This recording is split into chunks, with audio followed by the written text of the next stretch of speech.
Series के पहले episode की शुरुआत स्कूल की छुट्टी के दृश्य से होती है। हम सुमन नाम की एक लड़की को देखते हैं जो अपने छोटे भाई साहिल का काफी देर से इंतजार कर रही होती है। जैसे ही साहिल उसके पास पहुंचता है, सुमन उस पर गुस्सा हो जाती है। उसे पता था कि साहिल की देरी की वजह से उनकी बस छूट सकती है। दोनों जल्दी जल्दी बस स्टॉप की तरफ भागते हैं, लेकिन बदकिस्मती से जैसे ही वे वहां पहुंचते हैं, बस उनके सामने से निकल जाती है। यह देखकर सुमन का गुस्सा और बढ़ जाता है। अब दोनों घर पहुंचने के लिए रास्ते में आने जाने वालों से लिफ्ट मांगने लगते हैं। काफी देर बाद एक सफेद रंग की गाड़ी उन्हें लिफ्ट देने के लिए रुक जाती है। घर पहुंचने पर पता चलता है कि उसी रात सुमन का एक रेडियो प्रोग्राम होने वाला है। उसकी मां मोना उसे प्यार से तैयार करती है और साहिल के साथ रेडियो स्टेशन जाने के लिए भेज देती है। रात को मोना और उसके पति अशोक घर पर बैठकर सुमन के कार्यक्रम का इंतजार कर रहे होते हैं, लेकिन समय बीतता जाता है और रेडियो पर सुमन की आवाज सुनाई नहीं देती। धीरे धीरे दोनों की चिंता बढ़ने लगती है। आखिरकार अशोक अपना स्कूटर लेकर रेडियो स्टेशन पहुंच जाता है। वहां पहुंचकर उसे सुमन की एक सहेली बताती है कि सुमन और साहिल तो रेडियो स्टेशन पहुंचे ही नहीं थे। यह सुनकर अशोक के पैरों तले जमीन खिसक जाती है।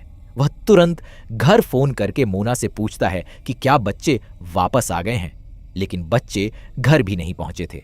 अब मोना और अशोक दोनों बुरी तरह घबरा जाते हैं। मोना पड़ोसियों और रिश्तेदारों को फोन करके बच्चों के बारे में पूछताछ करती है, लेकिन कहीं से कोई जानकारी नहीं मिलती। इसके बाद कहानी 8 दिन पीछे मुंबई चली जाती है। यहां हमारी मुलाकात 2 अपराधियों से होती है, बाबू और रज्जू। दोनों छोटे मोटे अपराध करके अपना गुजारा करते थे। एक दिन वे फिल्म देखने थिएटर जाते हैं। वहीं वॉशरूम में उन्हें एक आदमी अकेला मिलता है। दोनों उस पर हमला करके उसका पर्स छीन लेते हैं और मौके से फरार हो जाते हैं। इसके बाद कहानी फिर वर्तमान समय में दिल्ली लौट आती है। यहां इंस्पेक्टर जयप्रकाश को दिखाया जाता है। उसके पिता घनश्याम उसके लिए खाना लेकर आए होते हैं, लेकिन जयप्रकाश को अपने ऊपर इतना ध्यान दिया जाना पसंद नहीं था। उसी दौरान पुलिस स्टेशन में एक इमरजेंसी कॉल आती है। कॉल सुनते ही जयप्रकाश गंभीर हो जाता है और अपने साथी जावेद के साथ बताए गए पते पर पहुंच जाता है। वहां पहुंचकर उसे पता चलता है कि मामला 2 लापता बच्चों सुमन और साहिल का है। अशोक और मोना रोते हुए अपने बच्चों के गायब होने की पूरी जानकारी देते हैं। दोनों की हालत बहुत खराब थी। वे जयप्रकाश से किसी भी कीमत पर अपने बच्चों को ढूंढने की गुहार लगाते हैं। जयप्रकाश उन्हें भरोसा दिलाता है कि पुलिस पूरी कोशिश करेगी। वह बच्चों की तस्वीरें लेता है और परिवार से जरूरी जानकारी इकट्ठा करता है। उसकी शुरुआती राय में यह एक किडनैपिंग का मामला लग रहा था। तभी अचानक अशोक के घर के फोन पर एक कॉल आती है। सभी को लगता है कि शायद अपहरणकर्ताओं का फोन होगा, लेकिन फोन अस्पताल से आया था। अस्पताल वालों ने बताया कि उन्हें 2 शव मिले हैं और पहचान के लिए परिवार को बुलाया गया है। यह सुनते ही अशोक पुलिस के साथ अस्पताल पहुंचता है। वह मॉर्चरी में जाकर दोनों शवों को देखता है। कुछ देर बाद वह उदास चेहरे के साथ बाहर आता है और बताता है कि वे शव उसके बच्चों के नहीं हैं। इसके बाद पुलिस रात भर बच्चों की तलाश में जुट जाती है।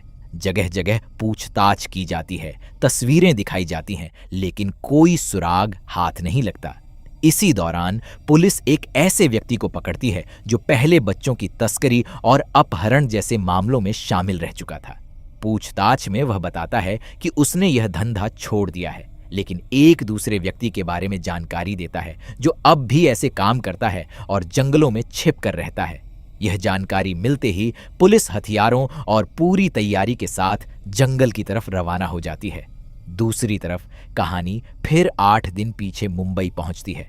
बाबू और रज्जू एक कार चुराते हैं और फिर एक घर में चोरी करने घुस जाते हैं। दोनों घर से कीमती सामान लूट लेते हैं। जाते समय वे घर के मालिक को धक्का देकर भाग निकलते हैं, लेकिन जब रज्जू कार में बैठता है तो उसकी नजर पीछे की सीट पर पड़ती है। वहां घर का एक छोटा लड़का बैठा हुआ था। दरअसल बाबू उसे भी उठाकर ले आया था। अब उसका इरादा बच्चे के परिवार से फिरौती वसूलने का था। उधर वर्तमान में जंगल में तलाशी ले रही पुलिस को सूचना मिलती है कि एक सरदार ने गवाही दी है कि उसने उन दोनों बच्चों को लिफ्ट दी थी। उसे पूछताछ के लिए पुलिस स्टेशन बुलाया गया है। यह सुनकर जयप्रकाश तुरंत जंगल छोड़कर पुलिस स्टेशन लौट आता है। अगली सुबह एक चरवाहा अपनी बकरियां चराते हुए जंगल के अंदर जाता है। चलते चलते उसकी नजर खून से सने एक जूते पर पड़ती है। उसे कुछ शक होता है। वह जूते के निशानों का पीछा करते हुए आगे बढ़ता है। कुछ दूर जाने पर उसकी नजर एक भयावह दृश्य पर पड़ती है। नदी किनारे दो बच्चों के शव पड़े हुए थे। वे सुमन और साहिल थे। दोनों के शरीर खून से लथपथ थे। यहीं पर पहले एपिसोड का अंत हो जाता है। दूसरे एपिसोड की शुरुआत उसी क्राइम सीन से होती है जहां सुमन और साहिल के शव मिले थे। जयप्रकाश अपनी टीम के साथ मौके पर पहुंचता है और जांच शुरू करता है। बच्चों के शरीर पर गहरे घाव थे। साफ दिखाई दे रहा था कि हत्यारे ने बेहद क्रूरता से उनकी हत्या की है। जांच के दौरान पुलिस को सुमन की चुनरी और एक गाड़ी के टूटे हुए शीशे का हिस्सा मिलता है। यह सुराग आगे की जांच में महत्वपूर्ण साबित हो सकता था। उसी समय एसपी वहां पहुंचता है और जयप्रकाश को चेतावनी देता है कि यह एक हाई प्रोफाइल केस बन चुका है, इसीलिए हर कदम बहुत सावधानी से उठाना होगा। कुछ ही देर बाद मीडिया के लोग भी वहां पहुंच जाते हैं। पुलिस किसी तरह उन्हें क्राइम सीन से दूर रखती है। तभी अशोक भी वहां पहुंच जाता है। अपने बच्चों के शवों को देखकर उसका दिल टूट जाता है। वह रोते रोते वहीं बिखर जाता है। उसकी चीखें सुनकर वहां मौजूद हर व्यक्ति भावुक हो उठता है। इसके बाद पुलिस स्टेशन में उस सरदार से पूछताछ की जाती है जिसने बच्चों को लिफ्ट दी थी। वह बताता है कि उसने सुमन और साहिल को बस स्टॉप तक छोड़ा था। वह पुलिस को वहीं बस स्टॉप भी दिखाता है। उधर बच्चों के शव घर लाए जाते हैं। अशोक का रो रो कर बुरा हाल था। जैसे ही मोना को पता चलता है कि बच्चों के शव घर आए हैं, वह दौड़ती हुई नीचे आती है और उनका चेहरा देखने की जिद करने लगती है। अशोक उसे रोकने की कोशिश करता है, लेकिन मोना नहीं मानती। जब वह बच्चों का चेहरा देखती है तो उसकी मानसिक स्थिति पूरी तरह टूट जाती है। वह बार बार यही कहती है कि ये उसके बच्चे नहीं हैं। उसका विश्वास था कि सुमन और साहिल अभी भी जिंदा हैं। वह खुद को समझाने की कोशिश करती है, लेकिन उसका व्यवहार देखकर साफ लगता है कि वह गहरे सदमे में है। आखिरकार दोनों बच्चों का अंतिम संस्कार कर दिया जाता है।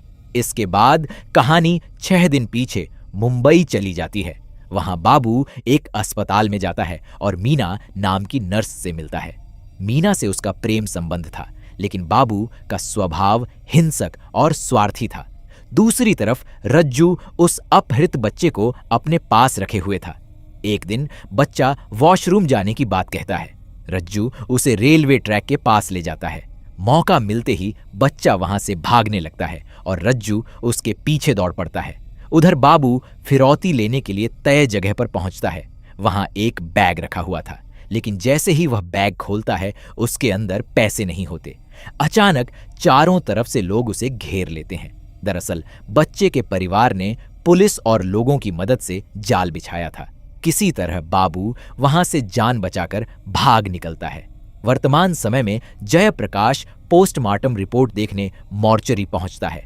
डॉक्टर उसे बताता है कि बच्चों के शरीर पर जो घाव हैं वे किसी धारदार हथियार, संभवतः तलवार से किए गए हैं। यह सुनकर जयप्रकाश हैरान रह जाता है। डॉक्टर आगे बताता है कि घटनास्थल से मिले शीशे के टुकड़े पर कुछ विशेष निशान हैं जिनसे गाड़ी की पहचान करने में मदद मिल सकती है। इसी जानकारी के आधार पर पुलिस उन सभी वाहनों की जांच शुरू कर देती है जिनमें वैसा शीशा इस्तेमाल होता था। दूसरी तरफ जयप्रकाश पुलिस स्टेशन लौटता है जहां एसपी पहले से मौजूद था। एसपी उसे याद दिलाता है कि 24 घंटे बीत चुके हैं और अभी तक कोई ठोस नतीजा सामने नहीं आया है। वह जयप्रकाश पर जल्द से जल्द केस सुलझाने का दबाव बनाता है। इसी के साथ दूसरा एपिसोड समाप्त होता है। तीसरे एपिसोड की शुरुआत उस हरी गाड़ी की फॉरेंसिक जांच से होती है जो खाई में मिली थी। फॉरेंसिक टीम बड़ी बारीकी से गाड़ी की तलाशी लेती है। जांच के दौरान उन्हें गाड़ी के अंदर एक तलवार मिलती है जिस पर मोहनलाल चूर्णवाला नाम लिखा हुआ था। यह नाम जयप्रकाश के लिए एक नया सुराग बन जाता है। उसे लगता है कि अब वह इस धागे को पकड़कर अपराधियों तक पहुंच सकता है।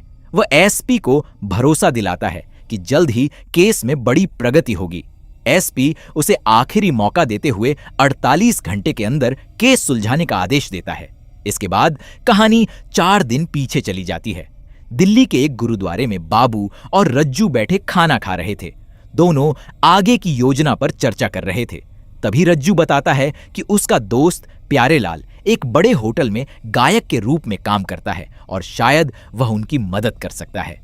उधर वर्तमान में जयप्रकाश को सूचना मिलती है कि मोहनलाल चूर्णवाला का पता चल गया है। बताया जाता है कि उसका संबंध चांदनी चौक की पराठे वाली गली से है। जयप्रकाश तुरंत अपनी टीम के साथ वहां पहुंच जाता है। बाहर मीडिया वाले और रिपोर्टर निसार भी मौजूद थे। निसार उससे जानकारी निकालने की कोशिश करती है, लेकिन जयप्रकाश जांच से जुड़ी कोई बात बताने से इनकार कर देता है। चांदनी चौक पहुंचकर जयप्रकाश एक बुजुर्ग व्यक्ति से मिलता है जो उसे चूर्णवाला परिवार का पूरा इतिहास बताता है। इससे उसे परिवार और उनके पुराने घर के बारे में कई महत्वपूर्ण जानकारियां मिलती हैं। इसी बीच कहानी फिर 4 दिन पीछे चली जाती है। बाबू और रज्जू प्यारेलाल से मिलने एक 5 स्टार होटल पहुंचते हैं। प्यारेलाल मंच पर एक अनोखा कार्यक्रम पेश कर रहा था। उसका आधा रूप पुरुष का था और आधा स्त्री का, जिसे देखकर लोग खूब मनोरंजन कर रहे थे। कार्यक्रम खत्म होने के बाद प्यारेलाल दोनों से मिलता है। तभी वहां मौजूद बल्लू नाम का एक अमीर आदमी प्यारेलाल के साथ अभद्र व्यवहार करने लगता है। यह देखकर बाबू गुस्से में आ जाता है और बल्लू की पिटाई कर देता है। इसके बाद तीनों वहां से निकल जाते हैं। रात में शराब पीते समय प्यारेलाल बताता है कि बल्लू बहुत बड़े और पुराने खानदानी परिवार से संबंध रखता है। यह सुनते ही बाबू के मन में लालच जाग उठता है। उसे लगता है कि बल्लू के घर में काफी दौलत होगी। वर्तमान में कहानी फिर जांच की तरफ लौटती है। डॉक्टर जयप्रकाश को गाड़ी में मिले खून के नमूनों के बारे में बताता है। जांच से पता चलता है कि सिर्फ बच्चे ही घायल नहीं हुए थे, बल्कि अपराधी भी चोटिल हुए थे। इसका मतलब था कि वारदात के बाद अपराधियों को किसी अस्पताल में इलाज करवाना पड़ा होगा। यह जानकारी मिलते ही जयप्रकाश शहर के अस्पतालों में जांच शुरू कर देता है। एक अस्पताल में डॉक्टर बताता है कि उस रात 2 संदिग्ध लोग इलाज कराने आए थे। वहीं मौजूद एक हवलदार से पूछताछ की जाती है।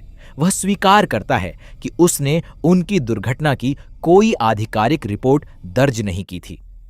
हालांकि उसने उनके नाम और पते नोट कर लिए थे। जयप्रकाश उसकी लापरवाही पर नाराज होता है, लेकिन वही जानकारी अब केस की सबसे बड़ी कड़ी बन जाती है।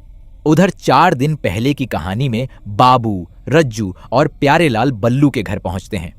शुरुआत में प्यारेलाल बल्लू से बदला लेने की भावना दिखाता है, लेकिन जल्द ही मामला हाथ से निकल जाता है। बल्लू के व्यवहार से नाराज होकर बाबू उस पर हमला कर देता है। गुस्से में वह इतनी बेरहमी से बल्लू को पीटता है कि उसकी मौत हो जाती है।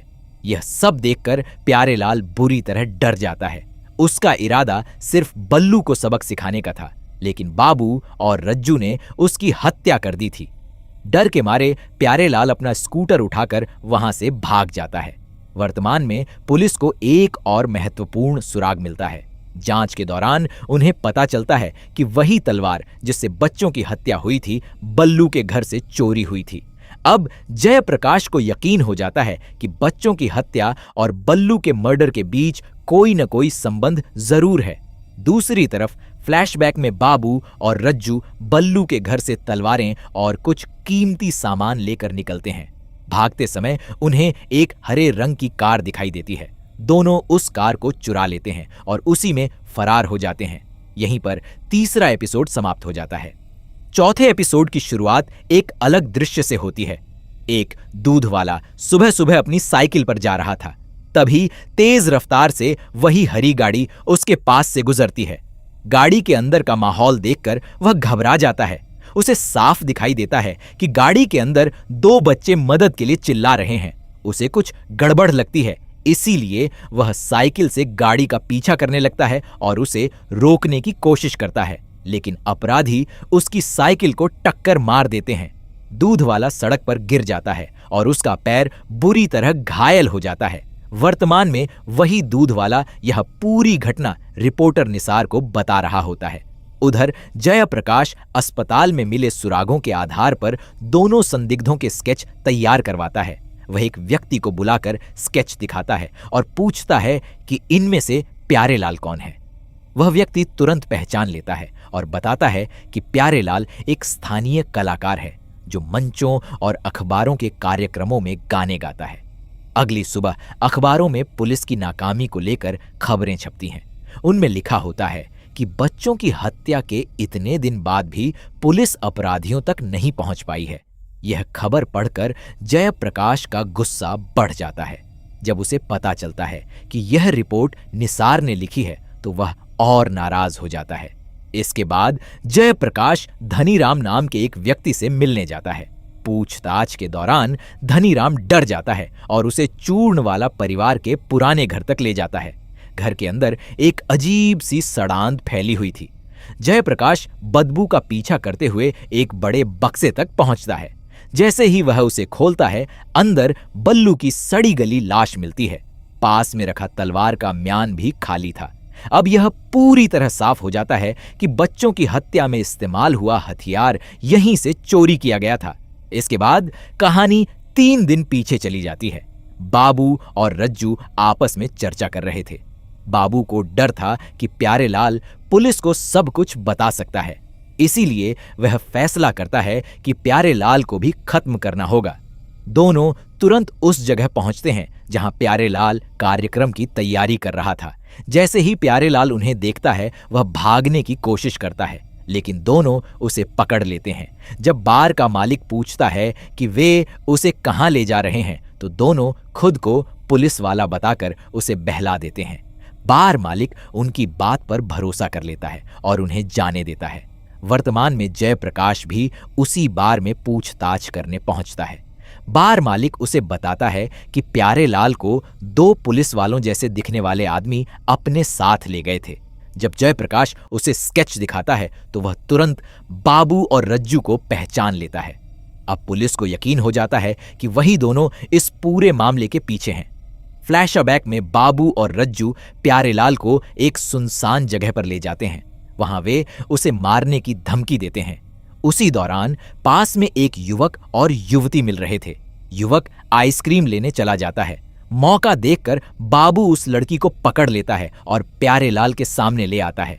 वह प्यारेलाल से कहता है कि अगर वह खुद को मर्द साबित करना चाहता है तो लड़की को मारकर दिखाए, लेकिन प्यारेलाल ऐसा नहीं कर पाता।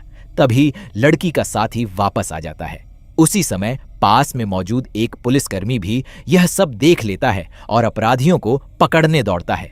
बाबू और रज्जू किसी तरह भाग निकलते हैं, लेकिन प्यारेलाल पुलिसकर्मी के पास पहुंचकर मदद मांगता है। वह पुलिस स्टेशन जाकर पूरी कहानी बताने के लिए तैयार हो जाता है।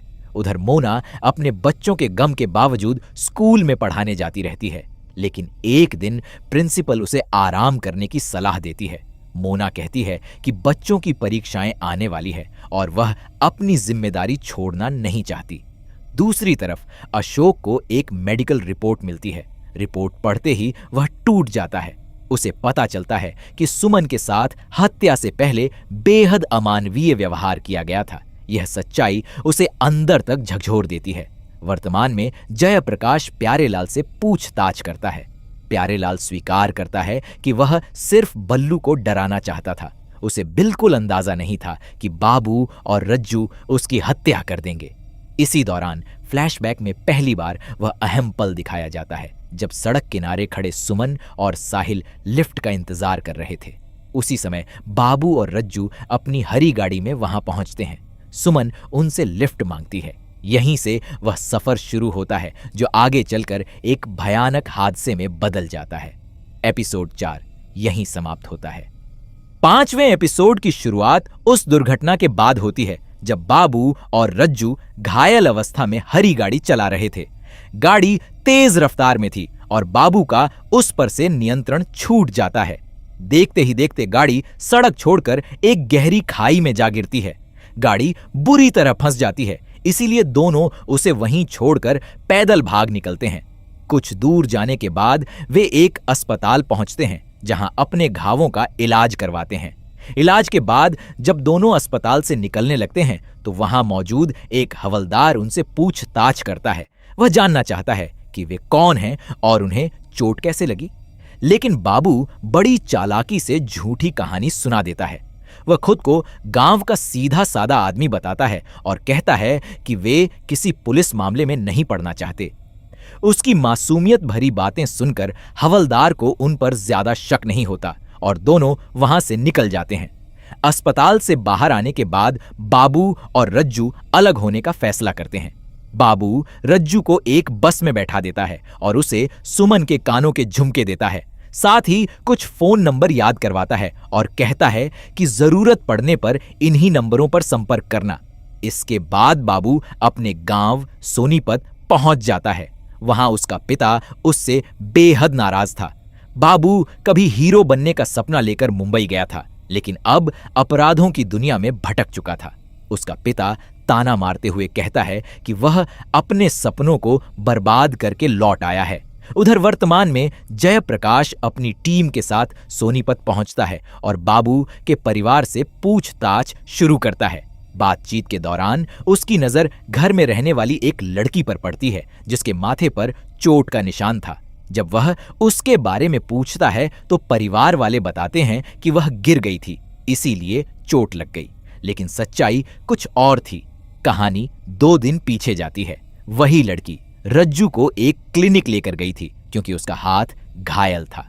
उसी दौरान बाबू को अखबार में बच्चों की हत्या की खबर दिखाई देती है। खबर पढ़कर रज्जू बुरी तरह घबरा जाता है।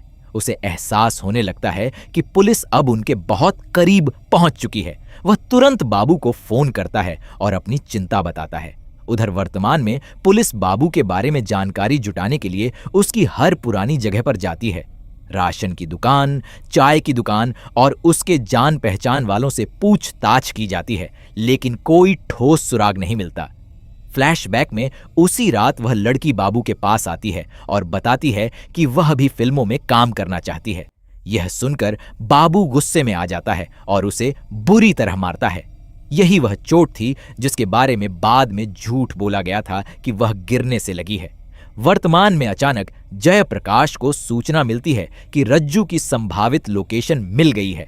वह तुरंत अपनी टीम के साथ वहां पहुंचता है, लेकिन तब तक रज्जू वहां से भाग चुका होता है। दूसरी तरफ एसपी पर ऊपर से लगातार दबाव बढ़ रहा था। मीडिया और जनता दोनों पुलिस से जवाब मांग रहे थे।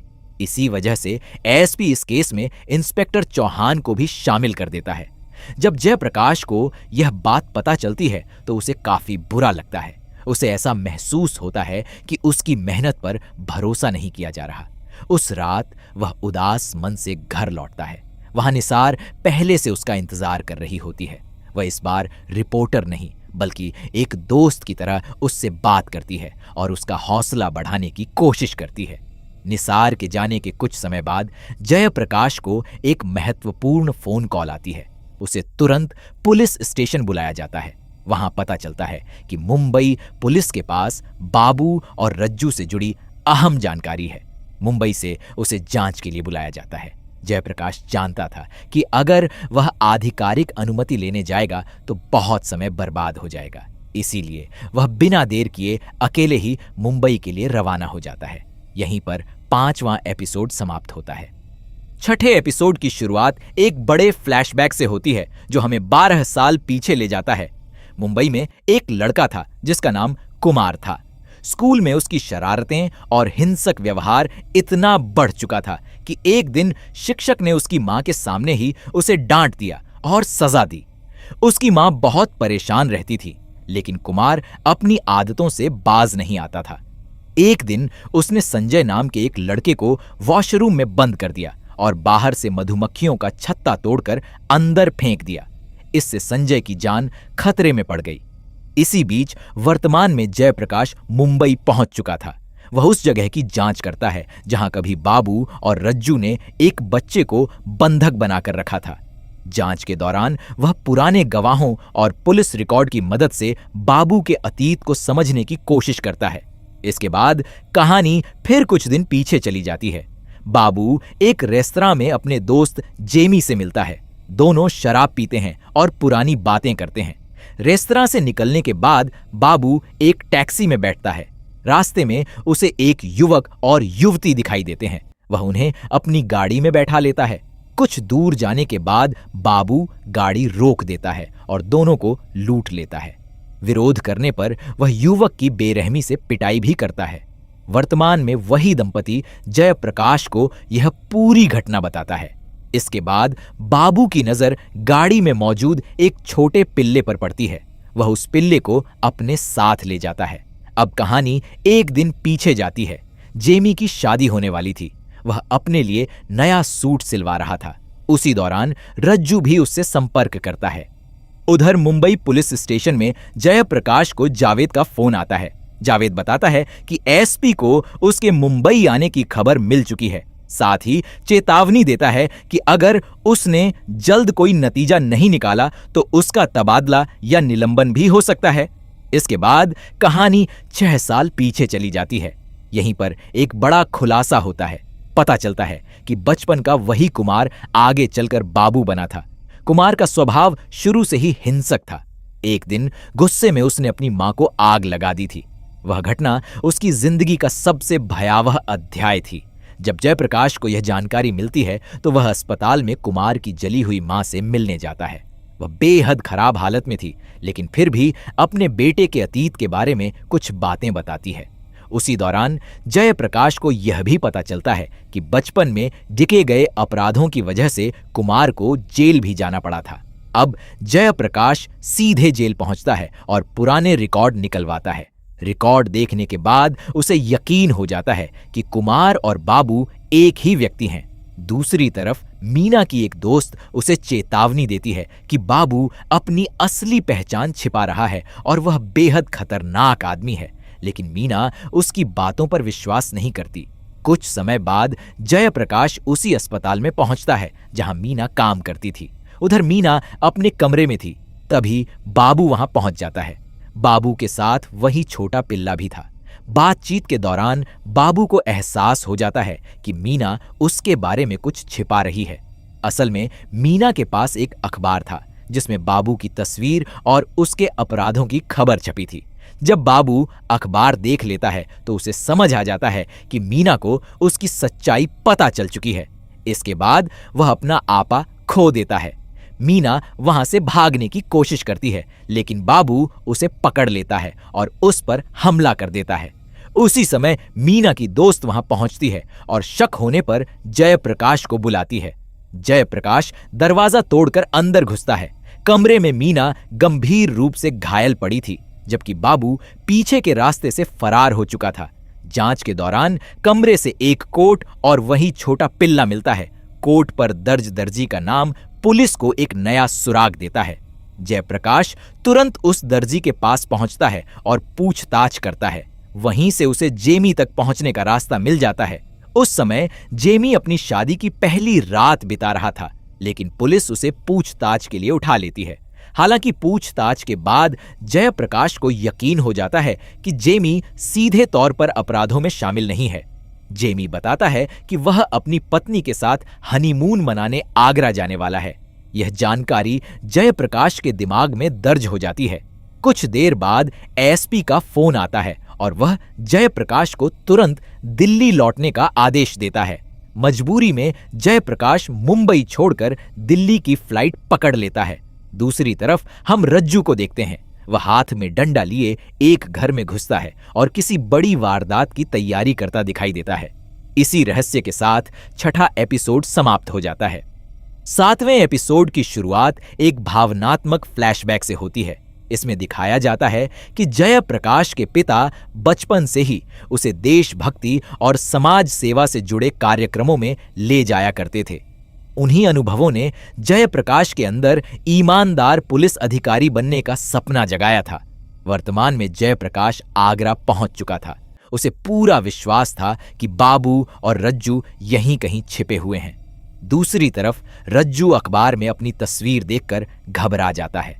वह पहचान छिपाने की कोशिश करता है और किसी तरह स्टेशन की तरफ बढ़ता है। वहीं उसकी मुलाकात बाबू से होती है। दोनों सावधानी से आगे बढ़ रहे थे, लेकिन एक पुलिसकर्मी की नजर उन पर पड़ जाती है। उसे उन दोनों पर शक हो जाता है और वह उनका पीछा करने लगता है। स्थिति बिगड़ती देख बाबू और रज्जू बाइक लेकर वहां से भाग निकलते हैं। पुलिसकर्मी तुरंत इसकी सूचना जयप्रकाश को देता है। खबर मिलते ही जयप्रकाश सक्रिय हो जाता है और स्थानीय पुलिस स्टेशन पहुंचकर पूरी जानकारी जुटाता है। वहां उसे पता चलता है कि संदिग्धों में से एक ने अपना सिर मुंडवा लिया है ताकि पहचान से बच सके।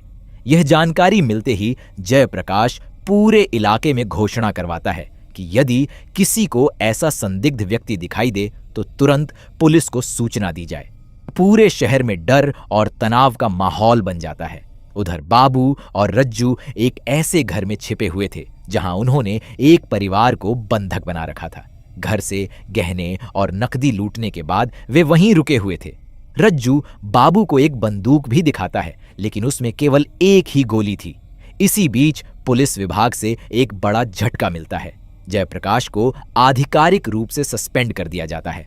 अब स्थानीय पुलिस उसके आदेश मानने से बचने लगती है, क्योंकि उसके पास कानूनी अधिकार नहीं बचे थे। फिर भी जयप्रकाश हार नहीं मानता और अपनी जांच जारी रखता है।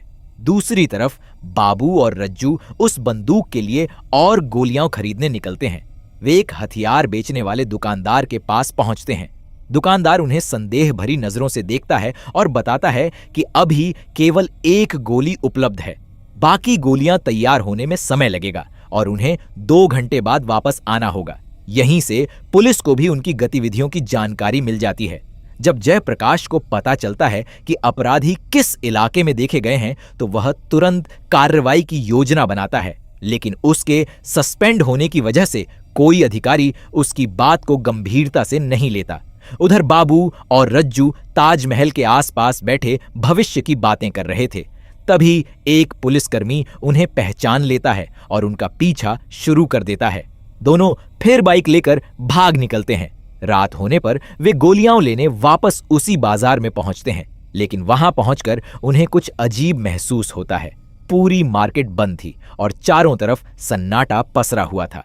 असल में पुलिस पहले से जाल बिछाकर बैठी थी। कुछ ही क्षणों में पुलिस चारों दिशाओं से उन्हें घेर लेती है। हालांकि बाबू और रज्जू एक बार फिर भागने में सफल हो जाते हैं। वे तंग गलियों से निकलते हुए एक बारात में घुस जाते हैं और भीड़ का फायदा उठाकर रेलवे स्टेशन की तरफ भागते हैं। जयप्रकाश भी लगातार उनका पीछा कर रहा था। रेलवे स्टेशन पर पहुंचकर दोनों एक ट्रेन में चढ़ जाते हैं। स्थिति बेहद तनावपूर्ण हो जाती है। बचने के लिए बाबू एक छोटी बच्ची को पकड़ लेता है और उसके गले पर चाकू रख देता है। वह धमकी देता है कि अगर कोई आगे बढ़ा तो बच्ची की जान ले लेगा। लेकिन दूसरी तरफ जयप्रकाश ने रज्जू को पकड़ रखा था। अब दोनों आमने सामने थे। दबाव बढ़ते ही रज्जू टूट जाता है। वह स्वीकार कर लेता है कि इन सभी अपराधों के पीछे असली मास्टरमाइंड बाबू ही है। वह सिर्फ उसके कहने पर चलता रहा था। यह सुनते ही बाबू उसे अकेला छोड़ देता है और खुद भागने की कोशिश करता है। लेकिन अब हालात बदल चुके थे। एक साहसी यात्री अचानक आगे बढ़ता है और बाबू के हाथ से चाकू छीन लेता है। मौका मिलते ही जयप्रकाश बाबू को पकड़ लेता है और उसकी जमकर पिटाई करता है। यहीं पर 7वां एपिसोड समाप्त हो जाता है। 8वें और अंतिम एपिसोड में पूरी कहानी का सबसे बड़ा रहस्य सामने आता है। यह एपिसोड हमें उस दिन की घटनाएं विस्तार से दिखाता है जब सुमन और साहिल घर से निकले थे। स्कूल से निकलने के बाद दोनों बच्चों को सरदार जी लिफ्ट देकर बस स्टॉप तक छोड़ते हैं। मौसम खराब था, तेज बारिश हो रही थी और बस आने का नाम नहीं ले रही थी। समय बीतता जा रहा था। तभी वहां एक हल्के हरे रंग की कार आकर रुकती है। सुमन मदद के लिए उनसे लिफ्ट मांगती है। बाबू और रज्जू सहमति जताते हैं और दोनों बच्चों को कार में बैठा लेते हैं। शुरुआत में सब सामान्य लगता है, लेकिन कुछ ही देर बाद सुमन को महसूस होने लगता है कि दोनों आदमी ठीक नहीं हैं। बाबू की नजरें लगातार सुमन पर टिकी हुई थीं, जिससे वह असहज हो जाती है। सुमन तुरंत गाड़ी रोकने के लिए कहती है, लेकिन अपराधी उसकी बात नहीं मानते। स्थिति बिगड़ती देख सुमन विरोध शुरू कर देती है। साहिल भी उसका साथ देता है और दोनों अपराधियों से भिड़ जाते हैं। संघर्ष के दौरान रज्जू तलवार निकाल लेता है। साहिल बहादुरी दिखाते हुए तलवार को पकड़ने की कोशिश करता है, लेकिन रज्जू तलवार खींच लेता है, जिससे साहिल का हाथ बुरी तरह घायल हो जाता है।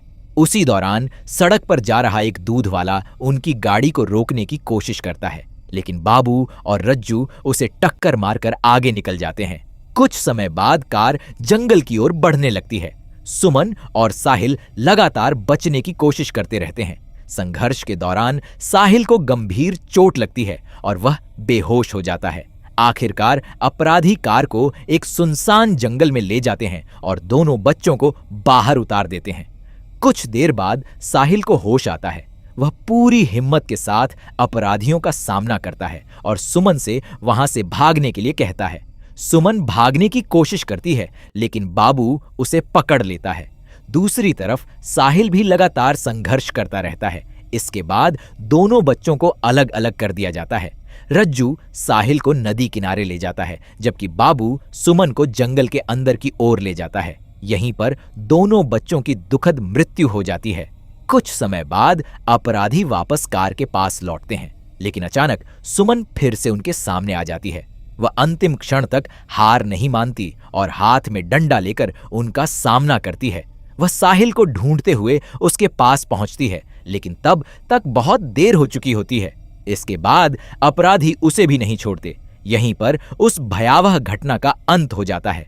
वर्तमान समय सभी सबूत, गवाह और स्वीकारोक्तियां सामने आने के बाद पुलिस केस को अदालत तक पहुंचाती है। एसपी जयप्रकाश को दोबारा सेवा में बहाल कर देता है और उसकी मेहनत की सराहना की जाती है। बाबू और रज्जू को कड़ी सुरक्षा के बीच अदालत में पेश किया जाता है। अदालत के बाहर भारी भीड़ जमा थी। लोग दोनों अपराधियों के खिलाफ गुस्से से भरे हुए थे। सुनवाई के बाद अदालत दोनों को उनके अपराधों के लिए दोषी ठहराती है और सजा सुनाती है। आखिरकार सुमन और साहिल को न्याय मिल जाता है। सीरीज के आखिरी दृश्य में एक बेहद भावुक संदेश दिया जाता है। दिखाया जाता है कि अगर उस दिन वह हरी कार बच्चों के सामने न रुकी होती, अगर उन्होंने लिफ्ट न ली होती, तो शायद उनकी जिंदगी की दिशा कुछ और होती। एक छोटा सा फैसला कभी कभी पूरी जिंदगी बदल देता है। इसी संदेश के साथ सीरीज समाप्त हो जाती है।